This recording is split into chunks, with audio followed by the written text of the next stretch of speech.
서울, 나보고 일본 도쿄 짝퉁 도시를 취재하라고? 그녀는 대만 국영방송의 스타 PD였습니다. 그리고 공자의 78대 직계 후손이기도 했죠. 일본 취재가 취소되자 그녀는 억지로 서울행 비행기에 올랐습니다. 일주일이면 충분해. 어차피 볼 것도 없을 테니까. 그런데 인천공항에 도착한 순간부터 이상한 일이 시작됩니다. 2500년 전 공자님이 꿈꾸신 세상을 한국에서 발견했습니다. 그녀가 마주한 살아있는 얘는 무엇이었고, 새벽 1시 거리에서 목격한 놀라운 광경은 또 무엇이었을까요? 지금부터 그 충격적인 이야기가 시작됩니다. 저는 공신페이입니다. 제 이름을 들으면 다들 놀라시죠? 네, 맞습니다. 저는 공자의 75대 직계 후손입니다. 산동성 곡부. 공자님이 태어나고 잠들어 계신 그곳이 저희 가문의 본영입니다. 할아버지는 중화민국 정부가 대만으로 이전할 때 함께 오신 분이셨어요. 2500년을 이어온 종가의 무게가 얼마나 무거운지 아십니까? 저는 5살 때부터 논어를 암송했습니다. 하기시습지 불여결호로 시작하는 그 첫 구절을 외울 때 할아버지의 눈가에 번진 눈물을 지금도 기억해요. 심페이야, 우리가 비록 고향을 떠났지만 공자님의 정신만은 잃지 말아야 한다고 하셨죠. 대학에서 방송영상학을 전공하고 CTS 대만 국영방송에 입사한 것도 할아버지의 유지를 받들기 위해서였습니다. 문화의 품격을 전하는 것이 진정한 선비의 도리라고 믿었거든요. 입사 3년 차가 되던 해 저는 야심찬 기획을 준비했습니다. 아시아 문명의 정수를 찾아서라는 대형 다큐멘터리였죠. 당연히 첫 번째 목적지는 일본이었습니다. 솔직히 말씀드리면 저는 일본이야말로 진정한 예의지국이라고 믿었습니다. 거리의 청결함, 사람들의 정중함, 모든 것이 질서정연한 그 모습이 바로 공자님이 말씀하신 이상사회의 모습이라고 생각했죠. 한국요? 글쎄요. 기획회의에서 누군가 한국을 언급했을 때 제 반응이었습니다. K-팝이나 드라마로 시끄럽게 떠들어대는 나라, 일본 문화를 흉내내면서 마치 자기들이 원조인 양 주장하는 나라, 그게 제가 아는 한국의 전부였어요. 제작팀 선배가 웃으며 말했죠. 심페이, 너무 편견 갖지 마. 한국도 나름대로요. 죄송하지만 저는 진짜를 찾아가는 거예요. 모방품 말고요. 지금 생각하면 얼마나 오만했는지 모릅니다. 하지만 그때의 저는 확신에 차 있었어요. 일본이야말로 아시아 문명의 정점이고 우리가 배워야 할 모든 것이 거기 있다고 믿었죠. 도쿄 신주쿠의 화려한 네온사인, 긴자의 명품 거리, 교토의 고즈넉한 사찰들. 저는 3개월 동안 일본 구석구석을 취재하며 역시 일본이야를 연발할 계획이었습니다. 기획서를 쓰면서 저는 흥분했어요. 특히 일본의 다도 문화를 소개하는 부분에서는 이것이야말로 진정한 예의 실천이라고 적었죠. 할아버지께서 늘 강조하신 인의의 지신, 그 5가지 덕목이 모두 일본에서 꽃피었다고 생각했습니다. 사무라이 정신은 의로움이고, 다도는 예절이며, 장인 정신은 지혜의 구현이라고요. 팀장님도 제 기획을 극찬했습니다. 역시 공씨 집안답네. 이런 깊이 있는 기획은 심페이밖에 못해. 방송국 고위층에서도 관심을 보였어요. 대만과 일본의 우호 관계를 더욱 돈독히 할 수 있는 좋은 기회라면서요. 예산도 넉넉히 배정됐고 최고의 촬영 장비도 준비됐습니다. 출발 일주일 전, 저는 할아버지 서재에서 마지막 점검을 하고 있었습니다. 벽에 걸린 공자님 초상화를 보며 다짐했죠. 이번 다큐멘터리로 진정한 동양 문명의 가치를 세계에 알리겠습니다. 그런데 바로 그날 밤, 제 휴대폰이 울렸습니다. 방송국 부사장님의 전화였어요. 심페이, 내일 아침 내 사무실로 와.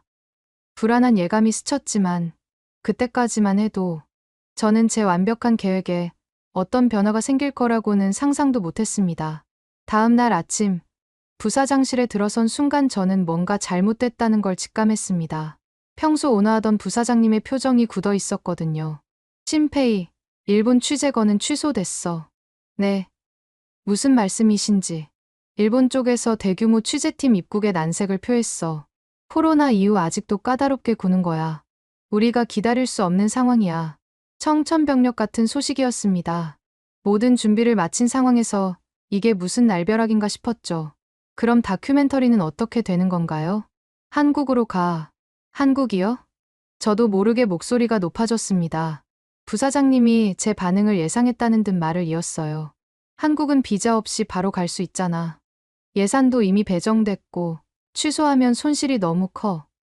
하지만 부사장님, 제 기획은 일본을 전제로 한 거예요. 한국도 아시아잖아. 제목은 그대로 가면 돼. 그때 정치부 차장이 들어왔습니다. 그는 제게 다가와 작은 목소리로 속삭였어요. 심페이, 이참에 한국의 실체를 까발려.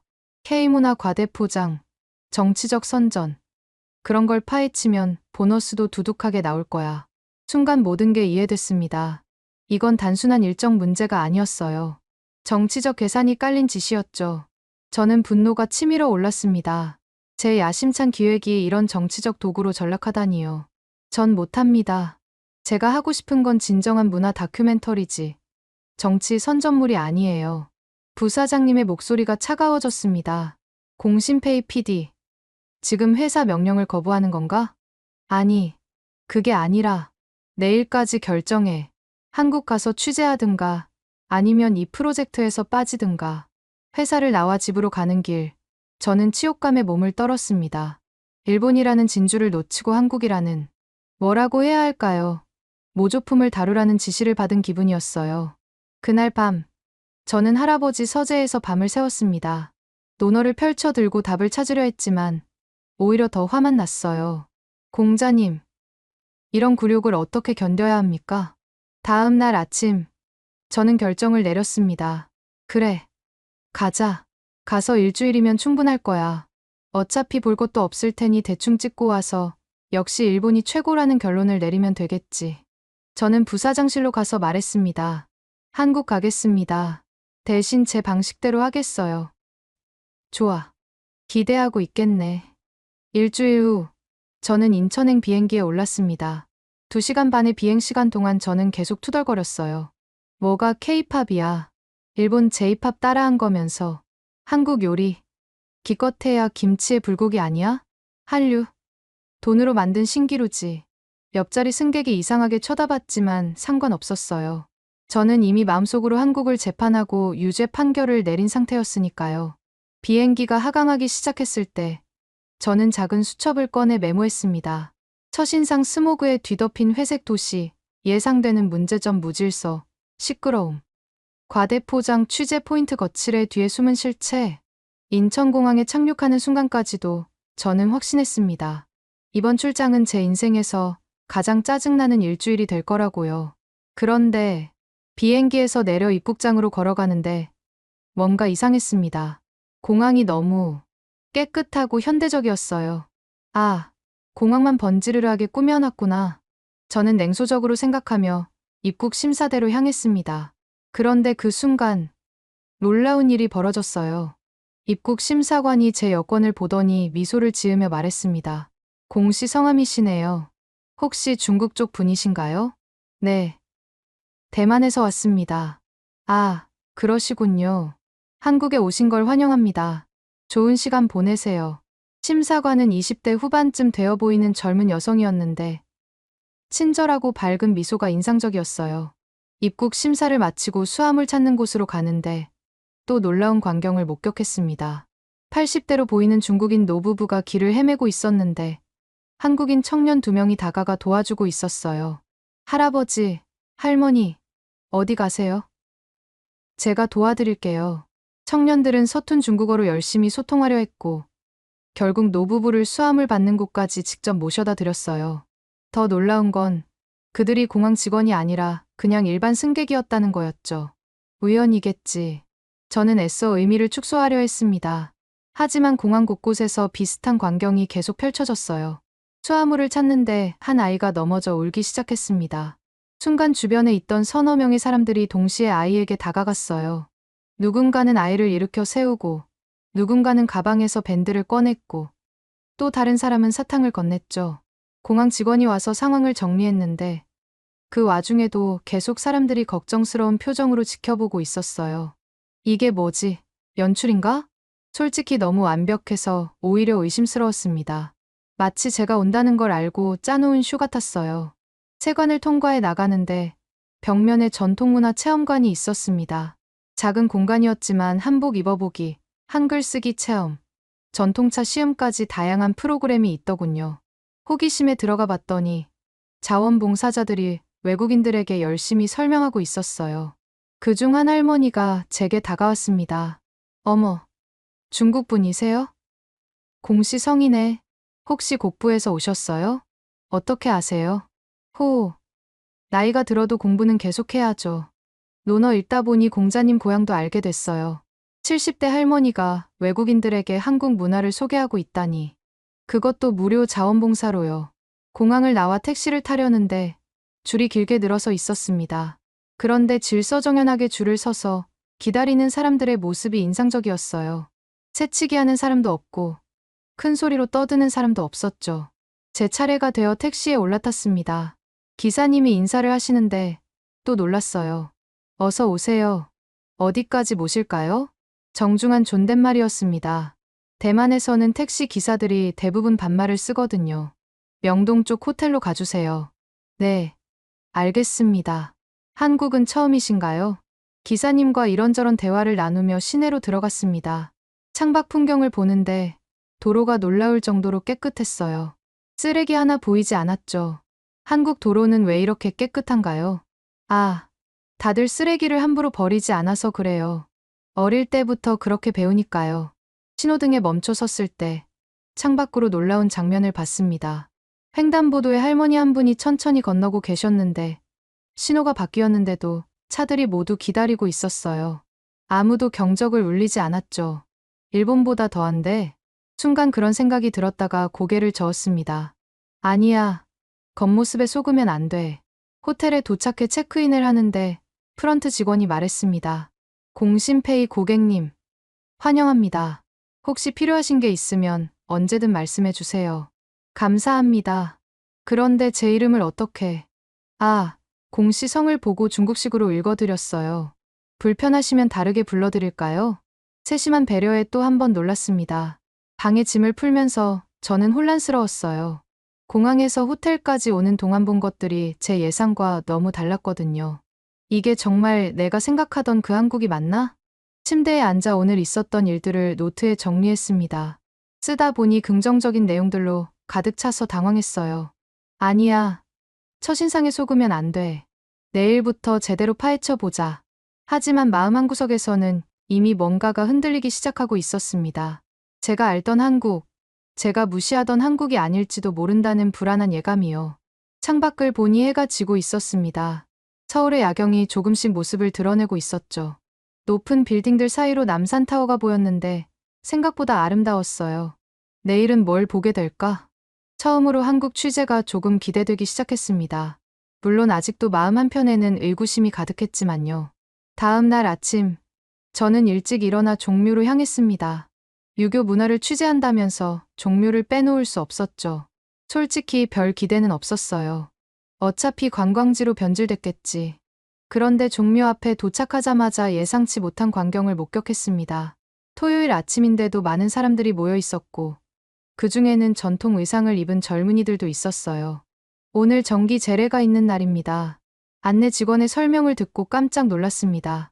정기 제례라니, 아직도 그런 걸 하고 있다는 말인가요? 제례가 시작되자 저는 할 말을 잃었습니다. 20대 초반으로 보이는 젊은이들이 재관복을 입고 엄숙하게 의식을 진행하고 있었어요. 그들의 움직임 하나하나가 정확했고 표정은 진지하기 그지없었죠. 더 놀라운 건 일반 관람객들의 태도였습니다. 수백 명이 지켜보고 있었는데 모두가 숨을 죽이고 경건하게 바라보고 있었어요. 아이들조차 조용히 서 있었죠. 제례악이 울려 퍼지자 저는 전율을 느꼈습니다. 이건 정말 500년 전 그대로의 모습이었어요.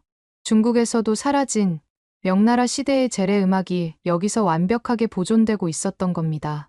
제례가 끝난 후 저는 젊은 재관 한 명에게 다가갔습니다.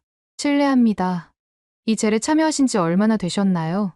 3년째 하고 있습니다. 대학교 1학년 때부터 시작했어요.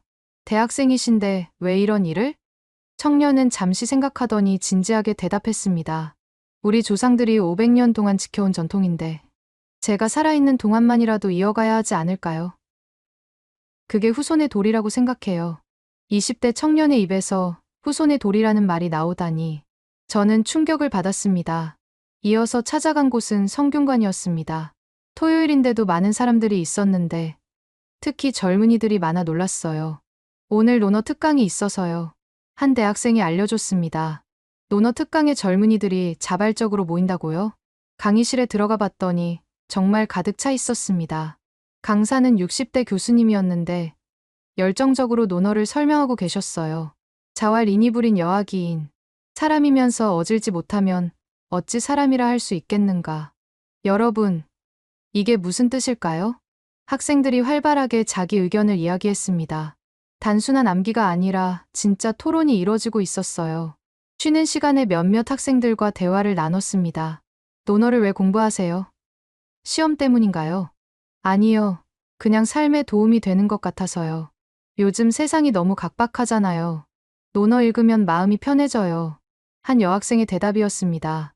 점심시간이 되자 학생들이 저를 식사에 초대했습니다. 근처 한정식집에 갔는데 그들이 자연스럽게 어른들께 먼저 수저를 들도록 기다리는 모습을 봤어요. 한국에서는 아직도 이런 예절을 지키나요?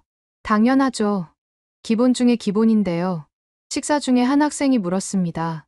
선생님 성함이 공씨라고 들었는데 혹시 공자님과 관련이 있으신가요? 네. 75대 후손입니다. 순간 식탁이 조용해졌습니다. 그리고 학생들이 하나둘 고개를 숙여 인사를 했어요. 와, 정말 영광입니다.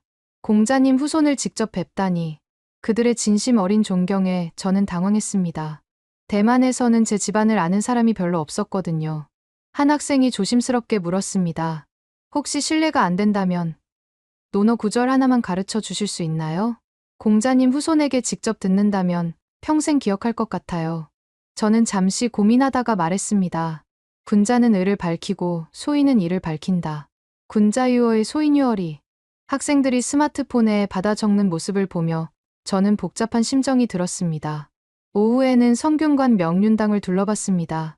그곳에서 또 놀라운 광경을 봤어요. 어린아이들이 한복을 입고 전통 예절 수업을 받고 있었거든요. 안녕하세요. 저는 박가온입니다. 7살쯤 되어 보이는 아이가 정확한 절로 인사를 했습니다. 너무 귀여워서 웃음이 났지만 동시에 감동적이었어요. 선생님께 여쭤봤습니다. 요즘도 이런 교육을 하나요? 네. 부모님들이 많이 찾으세요. 예절을 배우면 아이들 인성교육에 좋거든요. 수업을 지켜보는데 아이들이 서로에게 절하며 감사합니다. 죄송합니다를 연습하고 있었어요. 장난기 가득한 나이인데도 진지하게 임하는 모습이 인상적이었죠. 종묘를 나오면서 저는 깊은 충격에 빠져 있었습니다. 제가 75대 종손이라고 자부하면서도 정작 조상의 가르침을 일상에서 실천하지 못하고 있었다는 걸 깨달았거든요. 그런데 여기 한국에서는 남녀노소 할 것 없이 자연스럽게 예를 실천하고 있었습니다. 그것도 형식적인 게 아니라 진심으로요. 호텔로 돌아가는 길에 택시 기사님과 대화를 나눴습니다. 한국 사람들은 다 이렇게 예의 바른가요? 글쎄요. 우리는 그냥 당연하다고 생각하는데. 어려서부터 그렇게 배워서요. 어려서부터 그렇게 배운다. 그 말이 계속 머릿속을 맴돌았습니다. 한국은 단순히 예절을 지키는 게 아니라 그게 문화 자체에 녹아있는 거였어요. 방에 돌아와 오늘 찍은 영상을 확인하며 생각에 잠겼습니다. 이게 진짜 공자님이 꿈꾸던 세상 아닐까? 처음으로 그런 생각이 들었습니다. 화려한 일본이 아니라 소박하지만 진심이 담긴 한국이 진정한 예의지국일지도 모른다고요. 셋째 날 새벽, 잠이 안 와서 호텔을 나섰습니다. 새벽 4시, 거리는 고요했지만 24시간 무인 카페가 환하게 불을 밝히고 있었어요. 이 시간에도 영업을 하나? 호기심에 들어가 봤습니다. 카페 안에는 아무도 없었지만 깔끔하게 정돈되어 있었죠. 그런데 카운터 위에 놓인 것을 보고 깜짝 놀랐습니다. 작은 돈통이 놓여 있었어요. 안에는 10,000원짜리 지폐들과 동전들이 있었죠. 이게 뭐지? 도둑 안 무서운가? 벽에 붙은 안내문을 읽어봤습니다. 카드 결제가 어려운 분들은 돈통에 넣어주세요. 거스름돈은 알아서 가져가세요. 믿을 수 없었습니다. 새벽에 무인 카페에 현금을 이렇게 놔둔다고요? 커피를 한 잔 뽑아 마시며 관찰했습니다. 30분쯤 지나자 택배 기사님이 들어왔어요. 커피를 뽑고는 지갑에서 정확히 4,000원을 꺼내 통에 넣더군요. 이어서 청소 아주머니가 오셨는데 역시 커피값을 정확히 내고 가셨어요. 정말 아무도 돈을 훔쳐가지 않는구나. 나중에 카페 사장님과 통화할 기회가 있었는데 이렇게 말씀하시더군요. 3년째 운영 중인데 돈이 안 맞은 적이 거의 없어요. 가끔 실수로 더 넣고 가시는 분들이 있는데 다음 날 와서 돌려받아 가세요. 오전에는 온라인 중고거래 문화를 취재하기로 했습니다. 한국의 당근마켓이라는 앱이 유명하다고 들었거든요. 가이드 역할을 해준 김효진 씨를 만났습니다. 30대 초반의 직장인이었죠. 당근마켓 진짜 많이 써요. 동네 사람들끼리 거래하니까 믿을 수 있거든요. 사기 당할 위험은 없나요? 거의 없어요. 프로필에 매너 온도라는 게 있어서 신뢰도를 확인할 수 있거든요. 효진 씨가 실제로 거래하는 모습을 보여줬습니다. 5만 원짜리 가습기를 사기로 했는데 판매자가 먼저 물건을 보내주겠다고 하더군요. 돈도 안 받고 물건을 먼저 보내요? 네. 서로 동네 이웃이니까요. 물건 확인하고 송금하면 돼요. 실제로 2시간 후 물건이 도착했고 효진 씨는 바로 송금했습니다. 한 번은 제가 지갑을 놓고 가서 다음날 돈을 보냈는데 판매자분이 괜찮다고 하시더라고요. 나중에 길에서 만나면 인사도 하고 그래요. 이런 신뢰 문화가 어떻게 가능한지 물었더니 효진 씨가 웃으며 답했습니다. 그냥 남한테 피해주면 안 되잖아요. 기본이죠. 점심 무렵 놀라운 경험을 했습니다. 식당에서 밥을 먹고 나오는데 누군가 제 어깨를 두드렸어요. 저기요. 지갑 떨어뜨리셨어요. 뒤돌아보니 20대 청년이 제 지갑을 들고 있었습니다. 정말로 제 지갑이 떨어진 걸 모르고 있었어요. 어머, 감사합니다. 정말 고마워요. 아니에요. 조심하세요. 청년은 웃으며 가버렸습니다. 지갑을 확인해보니 현금 30만 원과 카드들이 그대로 있었죠. 오후에는 한국의 약속 문화를 관찰했습니다. 카페에서 기다리며 사람들을 지켜봤는데 놀라운 패턴을 발견했어요. 약속 시간 10분 전부터 사람들이 도착하기 시작하더군요. 5분 전이 되면 대부분이 자리에 앉아 있었고 정시가 되면 모두 모여 있었습니다. 옆 테이블에서 들린 대화가 인상적이었어요. 미안. 2분 늦었네. 괜찮아. 나도 방금 왔어. 2분 늦은 걸 사과하다니. 대만에서는 30분 정도는 기본으로 늦는데 말이죠. 저녁에는 배달 문화를 경험했습니다. 호텔에서 치킨을 시켜봤는데 주문할 때 도착 예정 시간 오후 7시 15분이라고 떴어요. 설마 정확하게 오겠어? 그런데 정말 7시 15분에 벨이 울렸습니다. 배달원은 정중하게 인사하며 음식을 전달했죠. 비 오는데 고생하셨어요. 괜찮습니다. 맛있게 드세요. 영수증을 보니 배달 시간 준수율 99.8%라고 적혀 있었습니다. 밤이 되어 오늘 하루를 정리하며 깨달았습니다. 한국 사회를 움직이는 건 첨단 기술이 아니라 신뢰였어요. 무인 카페의 현금통, 중고거래의 선입금, 정확한 약속 시간, 분실물을 찾아주는 문화. 이 모든 게 서로를 믿는 마음에서 나온 거였죠. 논어에 이니무신 부지기가라는 구절이 있습니다. 사람이 신의가 없으면 그가 무엇을 할 수 있는지 알 수 없다는 뜻이죠. 2500년 전 공자님이 강조하신 신의가 21세기 서울에서 디지털 기술과 만나 새롭게 꽃피고 있었습니다. 이게 진정한 문명 아닐까? 호텔 창밖으로 보이는 서울의 야경이 오늘따라 특별해 보였습니다. 금요일 밤 11시, 저는 홍대 거리로 나갔습니다. 한국의 밤 문화를 취재하기 위해서였죠. 솔직히 좀 걱정됐어요. 술 취한 사람들로 무질서할 거라고 예상했거든요. 그런데 홍대역에서 나오자마자 예상과 다른 광경을 목격했습니다. 한 청년이 길에 쓰러져 있는 취객을 부축하고 있었어요. 그런데 자세히 보니 모르는 사람이었습니다. 저기요, 괜찮으세요? 집이 어디세요? 청년은 계속 취객에게 말을 걸며 의식을 확인했습니다. 주변에 있던 다른 사람들도 하나둘 모여들었어요. 119 불러야 하나? 일단 벤치에 앉혀요. 물 좀 사다 줄게요. 순식간에 서너 명이 모여 취객을 돌보기 시작했습니다.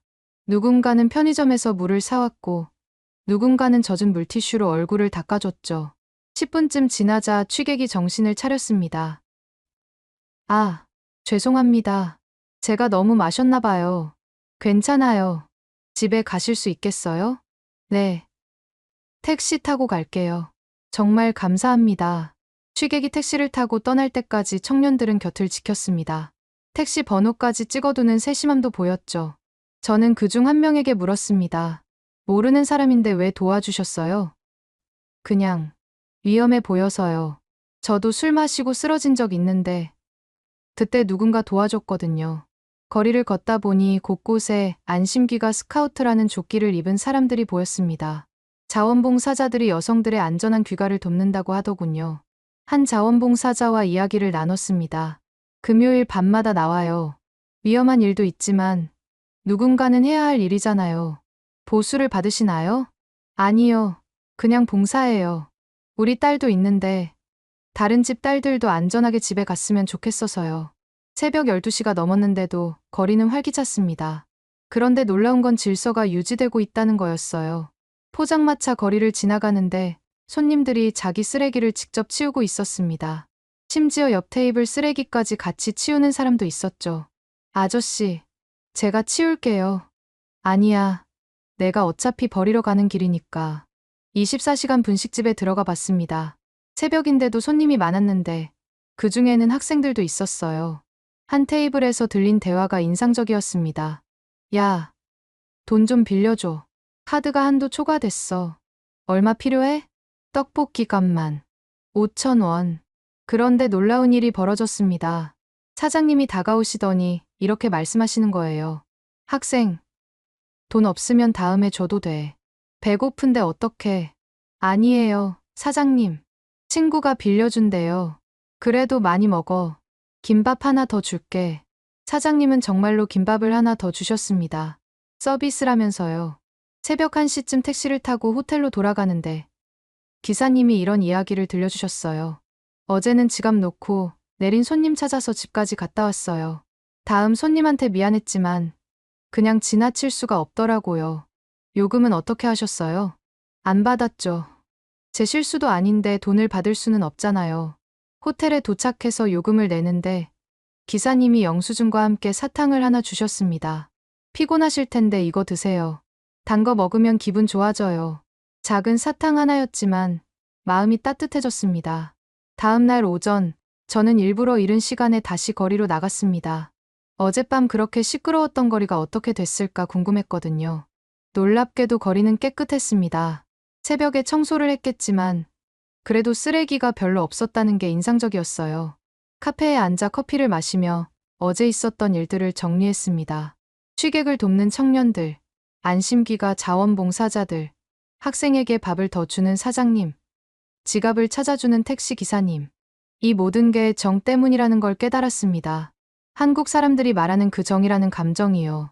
중국어로는 칭이라고 하는데 한국의 정은 그보다 훨씬 깊고 넓은 의미를 담고 있었어요. 가족이 아니어도, 친구가 아니어도 그저 같은 공간에 있다는 이유만으로 서로를 보듬는 마음이었죠. 대만도 한때는 이런 문화가 있었다고 들었습니다. 하지만 급격한 경제 발전과 함께 개인주의가 퍼지면서 많이 사라졌죠. 그런데 한국은 경제 발전을 이루면서도 이런 따뜻한 마음을 잃지 않았습니다. 아니, 오히려 더 발전시킨 것 같았어요. 이게 바로 인이구나. 공자님이 말씀하신 인, 즉 어진 마음이 바로 이런 게 아닐까요? 학문으로만 배우는 게 아니라 일상에서 실천하는 것. 한국 사람들은 특별히 의식하지 않으면서도 자연스럽게 인을 실천하고 있었습니다. 그게 바로 진정한 문명의 모습이라는 생각이 들었어요. 저녁 무렵, 다시 홍대 거리를 찾았습니다. 토요일 저녁이라 사람이 정말 많았는데 그 와중에도 질서가 있었어요. 길거리 공연을 하는 청년들 주위로 사람들이 모여 있었는데 서로 자리를 양보하며 뒤에 있는 사람들도 볼 수 있게 배려하고 있었죠. 공연이 끝나자 사람들이 자발적으로 팁을 넣었습니다. 그런데 한 할머니가 5만 원을 넣으려다 실수로 10만 원을 넣었어요. 공연자가 바로 뛰어가서 돌려드렸습니다. 할머니, 5만 원 거슬러 드릴게요. 아니야. 네가 가져. 잘했어. 아니에요. 너무 많아요. 5만 원만 받을게요. 실랑이 끝에 공연자는 5만 원을 돌려드렸습니다. 주변 사람들이 박수를 쳤죠. 이런 장면들을 보며 저는 확신했습니다. 한국은 단순히 경제적으로 발전한 나라가 아니라 사람의 마음이 아름다운 나라라는 것을요. 한국에서의 일주일이 끝나고 대만으로 돌아왔습니다. 비행기에서 내내 복잡한 심정이었어요. 제가 본 것들을 어떻게 정리해야 할지 막막했거든요. 회사에 출근하자마자 부사장님이 저를 호출했습니다. 어때? 한국의 실체를 제대로 봤나? 네, 봤습니다. 좋아. 기대하고 있겠네. 화려한 케이팝 뒤에 숨은 어두운 면들을 잘 보여주게. 저는 아무 대답도 할 수 없었습니다. 제가 본 한국은 부사장님이 원하는 그런 모습이 아니었으니까요. 편집실에 들어가 촬영한 영상들을 확인했습니다. 종묘의 재래, 무인 카페의 현금통, 취객을 돕는 청년들, 따뜻한 정이 넘치는 거리. 이걸 어떻게 부정적으로 편집하라는 거지? 며칠 동안 고민했습니다. 억지로라도 부정적인 면을 찾아보려 했지만 제가 찍은 영상들은 하나같이 한국의 아름다운 모습뿐이었어요. 그때 정치부 차장이 찾아왔습니다. 심페이, 편집은 어떻게 돼가? 아직 정리 중이에요. 내가 도와줄까? 이런 식으로 하면 돼. 종묘 재래는 구시대적 봉건 잔재, 무인 시스템은 일자리를 빼앗는 차가운 기술, 밤거리 문화는 과도한 음주 문화. 차장님, 저도 모르게 소리를 질렀습니다. 그건 제가 본 게 아니에요. 거짓말은 할 수 없어요. 차장은 차가운 표정으로 저를 바라봤습니다. 공심페이, 너희 집안 생각해봐. 대만에서 공씨 가문이 어떤 위치인지 알잖아. 회사 방침에 거역하면 너희 집안 명예에도 흠이 갈 거야. 그 말에 저는 더욱 화가 났습니다. 집안을 들먹이며 협박하다니요. 그날 밤, 저는 할아버지 서재로 갔습니다. 벽에 걸린 할아버지 사진과 공자님 초상화를 바라보며 눈물이 났어요. 할아버지, 어떻게 해야 할까요? 거짓을 말하는 것과 집안 명예를 지키는 것 중 뭐가 더 중요한가요? 책장에서 논어를 꺼내 펼쳤습니다. 우연히 펼친 페이지에 이런 구절이 있었어요. 지지위지지 부지위부지 시지야. 아는 것을 안다고 하고 모르는 것을 모른다고 하는 것. 이것이 진정한 알미다. 그 순간 깨달았습니다. 제가 봤던 것을 있는 그대로 전하는 게 공자의 후손으로서 할 일이라는 것을요. 다음 날, 저는 결심을 하고 편집을 시작했습니다. 제가 본 그대로의 한국을 담기로 한 거죠. 일주일 동안 밤을 새워가며 편집했습니다. 종묘에서 만난 젊은이들의 진지한 모습, 서로를 신뢰하는 문화, 따뜻한 정이 넘치는 거리. 특히 신경 쓴 건 인터뷰였습니다. 제가 만난 한국 사람들의 진솔한 이야기를 그대로 담았어요. 우리가 특별한 건 아니에요. 그냥 당연한 걸 하는 거죠. 어려운 사람 돕는 게 뭐가 대단해요? 사람이면 다 그래야죠. 이런 겸손한 말들이 오히려 더 큰 울림을 줬습니다. 편집을 마치고 제목을 정했습니다. 공자의 75대 손이 서울에서 발견한 것. 21세기 대동사회. 완성된 영상을 들고 부사장실로 갔습니다. 이게 뭐야? 한국 홍보 영상이야? 부사장님은 10분도 안 보고 화를 냈습니다. 이건 방송 불가야. 다시 편집해. 안 됩니다. 이게 제가 본 진실이에요. 진실. 방송은 진실을 전하는 게 아니라 시청률을 올리는 거야. 그럼 전 이 프로그램에서 빠지겠습니다. 부사장님은 경악했습니다. 뭐, 너 지금 정신이 멀쩡한 거야? 네. 아주 멀쩡합니다. 공자의 후손으로서 거짓을 방송할 수는 없어요. 며칠 후, 인사팀에서 연락이 왔습니다. 다른 부서로 전출 명령이 내려진 거죠. 사실상의 좌천이었습니다. 동료들은 저를 이해할 수 없다는 눈빛으로 봤어요. 심페이, 왜 그래? 그냥 회사 말대로 하면 되잖아. 커리어 망치고 싶어? 하지만 저는 후회하지 않았습니다. 오히려 마음이 편했어요. 적어도 거짓말은 하지 않았으니까요. 그런데 그때 뜻밖의 일이 일어났습니다. 함께 일했던 젊은 PD 한일링이 조용히 다가왔어요. 심페이 선배, 그 영상 정말 좋았어요. 저도 한국 가보고 싶어졌어요. 고마워. 하지만 이제 방송될 일은 없을 거야. 그럼 다른 방법은 없을까요? 한일링의 말에 저는 잠시 생각에 잠겼습니다. 그리고 문득 떠오른 게 있었어요. 유튜브. 좌천된 부서에서 자비를 하면서도 저는 포기하지 않았습니다. 퇴근 후 집에 와서 다시 편집을 시작했어요. 방송용이 아닌 유튜브용으로 새롭게 만들기로 한 거죠. 더 자유롭게, 더 진솔하게 만들 수 있었습니다. 특히 자막 작업에 신경을 썼어요. 중국어, 영어, 한국어 3개 국어로 만들었죠.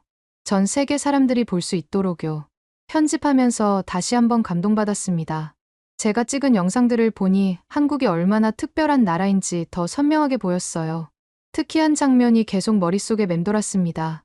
종묘에서 만난 한 할아버지가 하신 말씀이었죠. 예절은 남에게 보여주려고 하는 게 아니야. 스스로를 위해 하는 거지. 그게 진짜 예절이야. 2주 동안 밤을 새워가며 편집을 마쳤습니다. 45분짜리 영상이었는데 제 영혼을 담았다고 해도 과언이 아니었어요. 마지막에 제 메시지를 넣었습니다. 저는 공자의 75대 손 공신패입니다. 한국에서 제가 발견한 건 단순한 예절이나 문화가 아니었습니다. 2500년 전 공자님이 꿈꾸셨던 대동사회, 그 이상향이 21세기 서울에서 실현되고 있었습니다.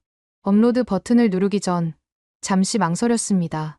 이 영상이 공개되면 회사에서 제 입지는 더욱 어려워질 거였어요. 하지만 할아버지 사진을 보며 용기를 냈습니다. 할아버지, 손녀가 옳은 일을 하는 거예요. 새벽 3시, 드디어 업로드 버튼을 눌렀습니다. 제목은 이렇게 정했어요. 공자의 75대 손이 서울에서 발견한 것, 살아있는 인의의 지신. 업로드하고 잠들었는데 아침에 일어나 보니 놀라운 일이 벌어져 있었습니다. 조회수가 50만을 넘어서고 있었어요. 댓글도 수천 개가 달려 있었고요. 이게 진짜 한국이구나. 가보고 싶다.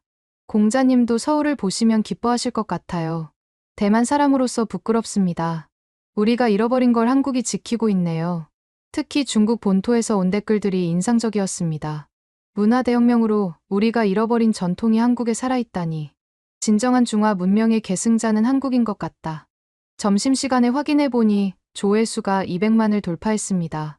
그리고 놀라운 일이 일어났어요.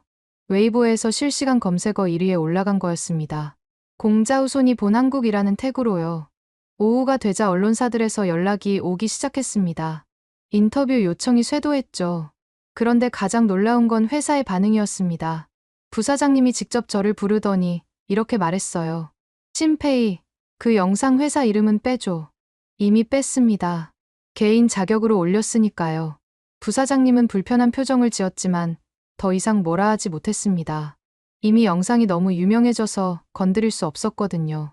퇴근 후 집에 가니 어머니가 기다리고 계셨어요. 신페이야, 네 영상 봤어. 정말 자랑스럽다. 회사에서 불이익 받을 텐데. 괜찮으세요? 네 할아버지라면 분명 네 선택을 지지하셨을 거야. 어머니의 말씀에 눈물이 났습니다. 밤이 되자 더 놀라운 일이 일어났습니다. 하버드 대학교 동아시아학과 교수가 제 영상을 공유하며 이런 글을 올린 거예요.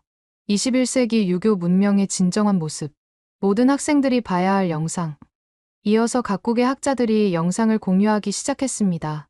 현대 사회에서 전통 가치가 어떻게 살아남을 수 있는지 보여주는 완벽한 사례. 한국은 경제 발전과 전통 문화를 동시에 이룬 유일한 나라. 일주일 후 조회수는 5천만을 돌파했습니다. 전 세계에서 감사 메일이 쏟아져 들어왔어요. 그 중에서도 가장 감동적이었던 건 한국에서 온 메일이었습니다. 안녕하세요. 저는 종묘에서 만났던 대학생입니다. 저희가 하는 일이 이렇게 의미 있는 일인지 선생님 영상을 보고 처음 알았어요. 앞으로도 더 열심히 전통을 지키겠습니다. 감사합니다. 또 다른 메일도 있었어요. 저는 홍대에서 취객을 도왔던 청년입니다. 당연한 일을 했을 뿐인데 이렇게 좋게 봐주셔서 오히려 제가 감사해요. 한국을 사랑해 주셔서 고맙습니다. 이런 메일들을 읽으며 저는 확신했습니다. 제가 옳은 선택을 했다는 것을요. 회사에서는 여전히 찬밥 신세였지만 상관없었습니다. 진실을 전했다는 자부심이 있었으니까요. 그리고 한 달 후 정말 놀라운 일이 일어났습니다. 영상을 올린 지 한 달, 조회수는 8천만을 넘어섰습니다. 그런데 더 놀라운 건 현실 세계에서 일어난 변화였어요. 먼저 대만 내에서 큰 논란이 일어났습니다. 우리가 중화 문화의 정통이라고 자부했는데 정작 공자의 정신은 한국이 더 잘 지키고 있다. 경제만 쫓다가 정신문화를 잃어버린 게 아닐까? 지식인들 사이에서 자성의 목소리가 나오기 시작했죠. 일부 대학에서는 제 영상을 교재로 사용하기도 했습니다. 언론도 달라졌어요. 그동안 한국을 무시하던 논조가 바뀌기 시작했죠. 한국에서 배워야 할 것들, 잃어버린 정을 찾아서 이런 기사들이 쏟아져 나왔습니다. 하지만 가장 큰 반향은 중국 본토에서 일어났습니다. 제 영상이 웨이보에서 하루에도 수백만 번씩 공유되면서 한국에서 찾은 진짜 중국이라는 해시태그가 유행했어요. 베이징대 철학과 교수가 이런 글을 올렸습니다. 우리가 문화대혁명으로 잃어버린 것을 한국이 지켜줬다. 이제 우리가 한국에서 배워와야 한다. 상하이의 한 기업가는 직원들에게 제 영상을 의무 시청하게 했다고 해요. 돈만 쫓지 말고 사람을 먼저 생각하라. 그게 진정한 성공이다. 일본에서도 반응이 왔습니다. 우리가 형식에만 치중했다면 한국은 정신을 지켰다. 진정한 아시아의 미래는 한국에 있을지도 서구 언론들도 주목했어요. BBC에서 연락이 왔습니다. 당신의 영상을 보고 한국 특집 다큐멘터리를 제작하기로 했습니다. 인터뷰에 응해주시겠습니까? CNN, 르몽드, 뉴욕타임스, 세계 유수의 언론사들이 앞다퉈 보도했죠. 21세기 유교 르네상스, 동양 철학이 현대 사회에서 꼽히다. 한국, 전통과 현대의 완벽한 조화. 그런데 가장 뜻밖의 반응은 대만 정부에서 나왔습니다. 문화부 장관이 공개 성명을 발표했어요. 공신페이 PD의 영상은 우리에게 많은 것을 생각하게 합니다. 경제 발전에만 매달리다 잃어버린 가치들을 되찾아야 할 때입니다. 심지어 대통령실에서도 논평이 나왔죠. 이웃 나라의 좋은 점을 배우는 것은 부끄러운 일이 아닙니다. 한국과의 문화 교류를 확대하겠습니다. 회사 분위기도 완전히 바뀌었습니다. 그동안 저를 무시하던 동료들이 하나둘 다가왔어요. 신페이, 네가 옳았어. 미안해. 우리도 너처럼 진실을 전하는 방송을 만들고 싶어. 심지어 부사장님도 태도를 바꿨습니다. 신페이, 그때는 미안했네. 자네가 진정한 언론인이야. 이제 와서. 알아. 하지만 회사도 변해야 한다는 걸 깨달았어. 다시 돌아와서 좋은 프로그램 만들어주게. 저는 정중히 거절했습니다. 이미 다른 계획이 있었거든요. 한국 정부와 여러 단체에서 초청장이 왔어요. 그 중에서도 가장 의미 있었던 건 성균관대학교의 초청이었습니다. 공자 후손님을 모시고 특강을 열고 싶습니다. 한국 젊은이들에게 큰 자극이 될 것 같아요. 저는 기쁜 마음으로 수락했습니다. 그리고 한 달 후, 저는 다시 서울행 비행기에 올랐습니다. 이번에는 전혀 다른 마음이었어요. 설렘과 기대로 가득했죠. 인천공항에 도착하니 취재진이 기다리고 있었습니다. 공신페이 선생님, 한국에 다시 오신 소감이 어떠세요? 집에 돌아온 기분입니다. 진심이었어요. 불과 몇 달 전만 해도 무시하던 이곳이 이제는 제2의 고향처럼 느껴졌으니까요. 성균관대 강당은 사람들로 가득 찼습니다. 학생들뿐만 아니라 교수님들, 일반 시민들까지 와서 자리가 모자랄 정도였어요. 강연 제목은 공자의 후손이 한국에서 발견한 21세기 대동사회였습니다. 여러분, 안녕하세요. 저는 공자의 75대 손 공신페이입니다. 박수가 터져 나왔습니다. 저는 잠시 기다렸다가 말을 이었어요. 불과 몇 달 전, 저는 한국을 무시하는 오만한 사람이었습니다. 일본이 최고이고 한국은 그저 따라하는 나라라고 생각했죠. 솔직한 고백에 청중들이 조용해졌습니다. 하지만 제가 틀렸습니다. 완전히 틀렸어요. 한국은 따라하는 나라가 아니라 2500년 전 공자님의 가르침을 가장 완벽하게 실현한 나라였습니다. 이어서 제가 경험한 일들을 하나하나 들려줬습니다. 종묘에서의 감동, 무인 카페의 신뢰, 거리의 따뜻한 정. 특히 인상적이었던 건 한국 사람들은 이 모든 게 특별하다고 생각하지 않는다는 거였어요. 그냥 당연한 일상이라고 여기죠. 그게 진짜 문명입니다. 강연이 끝나고 질의응답 시간이 됐습니다. 한 학생이 손을 들었어요. 저희가 정말 그렇게 특별한가요? 저희는 잘 모르겠는데. 그게 바로 특별한 거예요. 의식하지 않고 자연스럽게 실천한다는 것. 공자님도 그것을 가장 이상적이라고 하셨죠. 또 다른 질문이 있었습니다. 대만도 변할 수 있을까요? 물론입니다. 사실 이미 변하고 있어요. 제 영상을 본 많은 대만 사람들이 스스로를 돌아보기 시작했거든요. 강연이 끝난 후 뜻밖의 제안을 받았습니다. KBS에서 연락이 온 거예요. 공신페이 선생님, 한국과 대만의 문화 교류 프로그램을 만들고 싶습니다. 같이 하시겠어요? 저는 놀랐지만 기쁜 마음으로 수락했습니다. 그날 저녁, 종묘 근처 한정식 집에서 여러 사람들과 저녁을 먹었습니다. 그 중에는 제 영상에 나왔던 사람들도 있었어요. 종묘 제례에 참여했던 대학생, 무인카페 사장님, 안심귀가 봉사자. 선생님 덕분에 저희가 하는 일의 의미를 다시 생각하게 됐어요. 아니에요. 여러분이 이미 잘하고 계셨어요. 저는 그걸 보여드렸을 뿐이죠. 식사를 하면서 많은 이야기를 나눴습니다. 한국의 미래, 아시아의 미래, 그리고 전통 문화의 현대적 의미에 대해서요. 무인카페 사장님이 말씀하셨어요. 저는 그냥 사람을 믿는 게 좋아서 시작했어요. 근데 그게 공자님 철학이랑 연결될 줄은 몰랐네요. 모두가 웃었습니다. 그때 한 가지 중요한 깨달음을 얻었어요. 한국 사람들은 유교를 공부해서 실천하는 게 아니라 그냥 좋은 삶을 살다 보니 그게 유교 정신과 일치했던 거라고요. 다음 날 서울시청에서 주최한 환영 행사에 참석했습니다. 서울시장님이 직접 나와서 환영해 주셨어요. 공신페이 선생님의 영상 덕분에 우리도 우리가 가진 것의 가치를 다시 보게 됐습니다. 서울시 명예 시민증을 드리고 싶습니다. 뜻밖의 선물에 감동했습니다. 이제 저도 서울 시민이네요. 정말 영광입니다. 행사가 끝나고 기자들이 물었어요. 앞으로의 계획은 어떻게 되시나요? 한국과 대만, 나아가 아시아 전체가 서로 배우고 발전할 수 있는 다리 역할을 하고 싶습니다. 과거에 갇히지 않고 미래로 나아가는 것. 그게 진정한 전통의 계승이라고 생각해요. 그날 밤, 호텔에서 어머니와 영상 통화를 했습니다. 엄마, 저 서울명예 시민이 됐어요. 정말 자랑스럽다. 네 할아버지도 기뻐하실 거야. 엄마도 한번 오세요.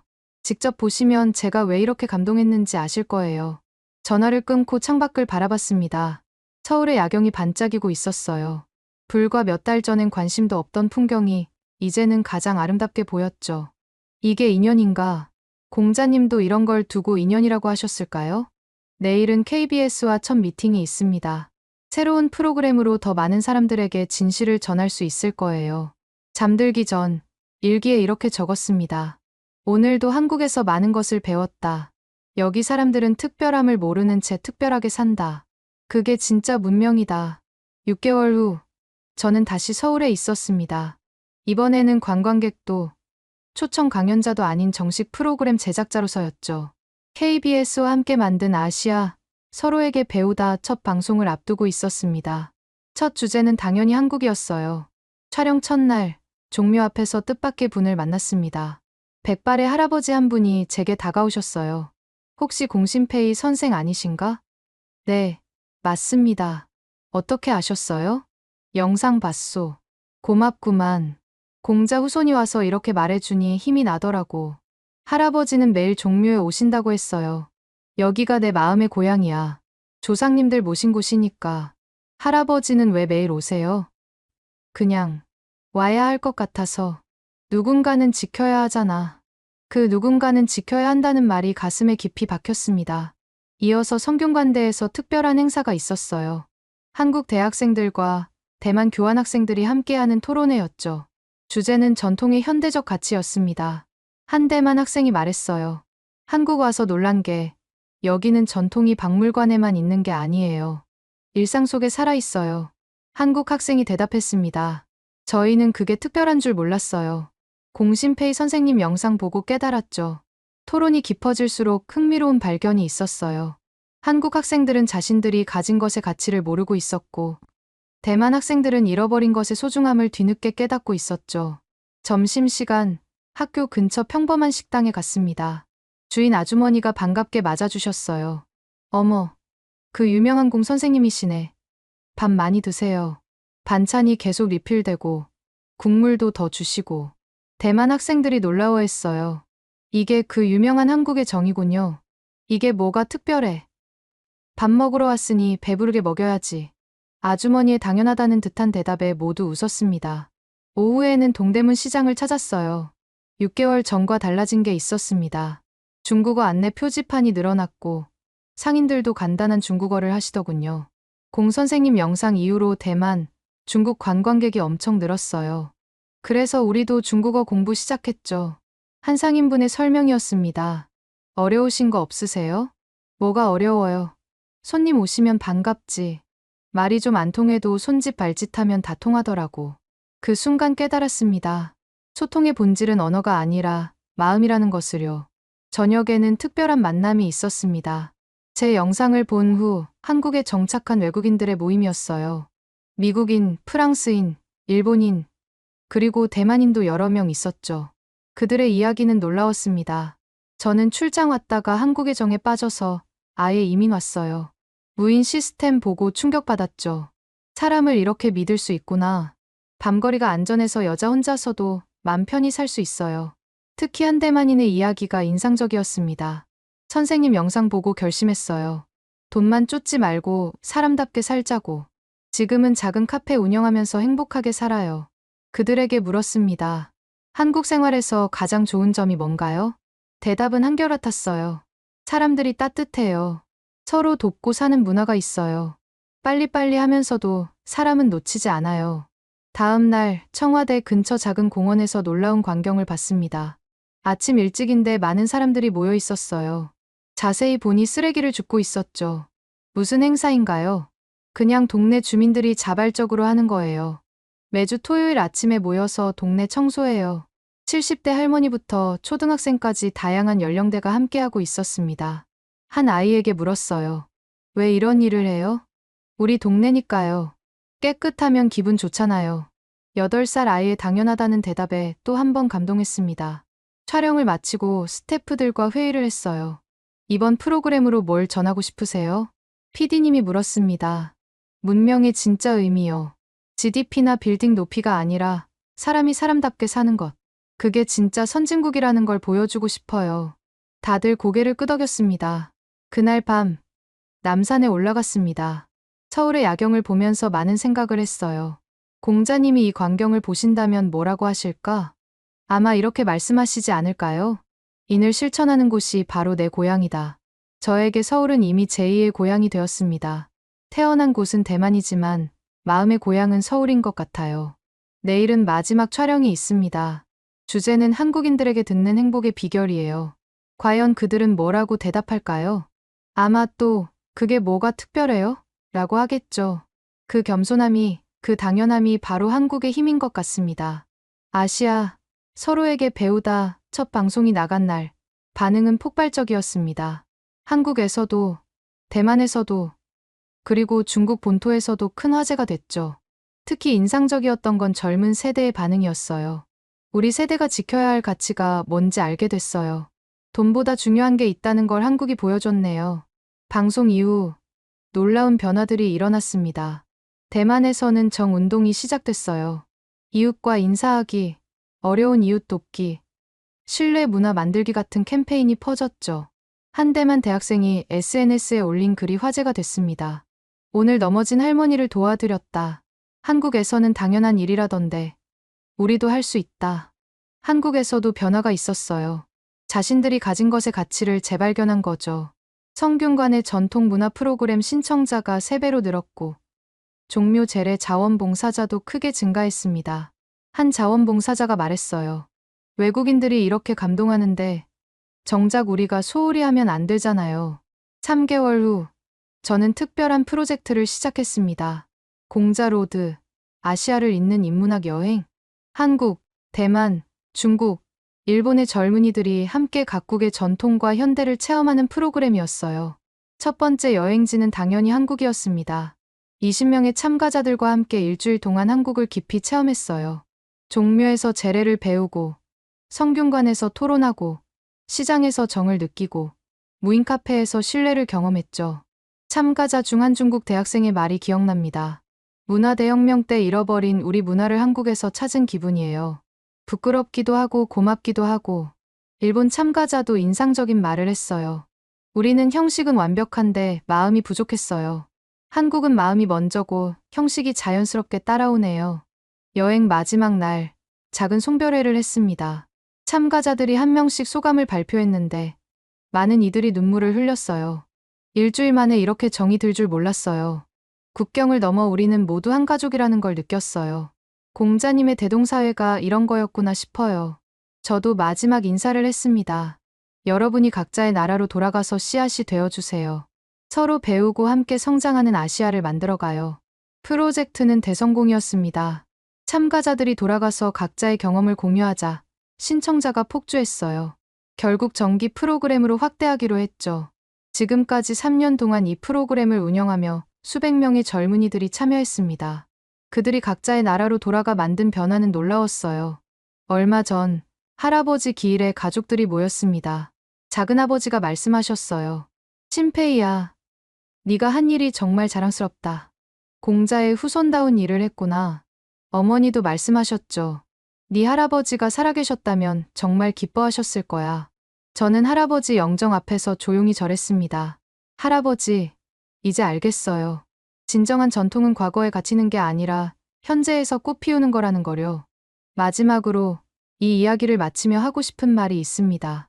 문명의 높이는 빌딩의 높이가 아닙니다. 발전의 척도는 GDP가 아닙니다. 진정한 선진국은 사람이 사람답게 사는 나라입니다. 그리고 저는 그것을 한국에서 발견했습니다. 2500년 전 공자님이 꿈꾸신 세상이 21세기 서울에서 실현되고 있었습니다. 이니의 지신이 박물관의 유물이 아니라 거리에서 숨쉬고 있었습니다. 이것이 제가 한국에서 발견한 진실입니다. 그리고 이 진실이 더 많은 사람들에게 전해져서 온 세계가 서로 배우고 함께 성장하기를 바랍니다. 그것이 진정한 대동사회로 가는 길이라고 믿습니다. 지금까지 공자의 75대 손 공신페이 씨가 한국에서 발견한 21세기 대동사회 이야기를 들어보셨습니다. 여러분은 어떻게 들으셨나요? 우리가 당연하게 여기는 일상이 누군가에게는 놀라운 발견이 될 수 있다는 사실이 인상적이지 않으신가요? 만약 이 이야기가 감동적이었다면 주변에 공유해 주세요. 우리가 가진 아름다운 가치를 더 많은 사람들이 알 수 있도록요. 구독과 좋아요도 부탁드립니다. 여러분의 응원이 더 좋은 이야기를 전하는 힘이 됩니다. 지금까지 원더풀 해외 사연이었습니다. 감사합니다.